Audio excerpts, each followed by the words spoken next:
దాదాపుగా 14 సంవత్సరాల నుంచి కూడా కంటిన్యూస్గా కడుతూనే ఉన్నారు. ప్రభుత్వాలు మారుతూ ఉన్నాయి కానీ ఉప్పల్ ప్రజల పరిస్థితులు అయితే మారడం లేదన్న విషయాన్ని మనందరం కూడా గమనించవచ్చు. ఉప్పల్లో ఉండేటటువంటి ఫ్లైఓవర్ పూర్తి చేయడానికి కోసము పోయిన సంవత్సరం నేను లెజిస్లేటివ్ కౌన్సిల్లో ఒక ఎమ్మెల్సీగా ఈ విషయాన్ని రేజ్ చేయడం జరిగింది. అప్పుడు కూడా కోమటిరెడ్డి వెంకటరెడ్డి గారు తొందరలో పూర్తి చేస్తాం మేము బీజేపీ కిషన్ రెడ్డి గారు మరి దగ్గరుండి కేంద్ర మంత్రి కాబట్టి దాన్ని పరిష్కారం చేయాలని నేను డిమాండ్ చేస్తున్నా. మరి ఈ ప్రాంత ఎంపీ అయినటువంటి ఈటెల రాజేంద్ర అన్న ఇక్కడికి రావాలి. మేము ఎట్లయితే వచ్చినామో ఇట్లా ఒకసారి మీరు వచ్చి చూస్తే ఈ కాంట్రాక్టర్లకు భయం ఉంటుంది. సెంట్రల్ గవర్నమెంట్తో అయ్యే ప్రాజెక్టు కాబట్టి ఎంపీ గారు శ్రద్ధ పెట్టాలని చెప్పి నేను డిమాండ్ చేస్తూ ఉన్నాను.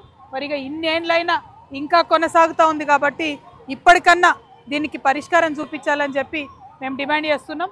ఇక్కడ బీజేపీ ఎంపీ గారు శ్రద్ధ పెట్టాలి. స్థానికంగా ఉన్న ఎమ్మెల్యే గారు అవసరమైతే ఇక్కడ కూర్చొని దీక్ష చేసి ధర్నా చేసి మరి గొడవ చేయాలి. దీన్ని త్వరితగతిన పూర్తి చేసుకోవాలి. మీరు చేయకపోతే ఇదే విజిట్ ఇదే పని మేము నిరంతరం చేసి మీరు ఈ పని పూర్తి చేసే వరకు కూడా ఎంటబడతామని జాగృతి నుండి తెలియజేస్తూ ఉన్నాం. మరి మొత్తం మేడ్చల్ మల్కాజ్గిరి జిల్లా పర్యటన జాగృతి జనం బాట ఇవాళ ప్రారంభమైంది. 4 రోజులు ఈ పర్యటన జరుగుతుంది. అన్ని నియోజకవర్గాల్లో కూడా సాగుతుంది. కాబట్టి మరి జనం బాట కార్యక్రమానికి పెద్ద ఎత్తున మద్దతు ఇస్తున్న ప్రజలందరికీ ధన్యవాదాలు. ప్రజా సమస్యల్ని పరిష్కరించడానికి చేస్తున్న ఈ యాత్రకి సపోర్ట్ చేస్తున్న మీడియా మిత్రులకు కూడా ధన్యవాదాలు తెలియజేస్తున్నా.